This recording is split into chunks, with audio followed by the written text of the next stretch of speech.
নদীতে এরকম কিছু হয়েছে না আমার যা করা।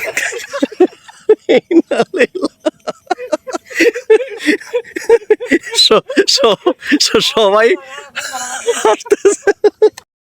আসসালামু আলাইকুম রহমতুল্লাহ। যাকে স্ক্রিনে দেখতে পাচ্ছেন তিনি হচ্ছেন আমার দাদা শ্বশুর। তো দাদা শ্বশুর একটু অনুভূতি শুনতে চাচ্ছি। এই পরন্ত বিকালে একটি নদীর কিনারে, নদীর তীরে দাঁড়িয়ে কেমন অবস্থা বলেন, আপনার অনুভূতি প্রকাশ করেন, সবার কাছে শেয়ার করেন। তুমি করেন না আপনি ওই যে এখন না, ওই যে 1971 সালে কি ঘটনা ঘটছিল এই নদীর তীরে একটু বলেন।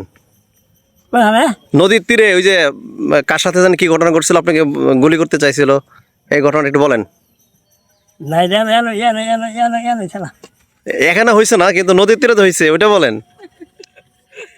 নদীতে এরকম কিছু হয়েছে না আমার যা করা।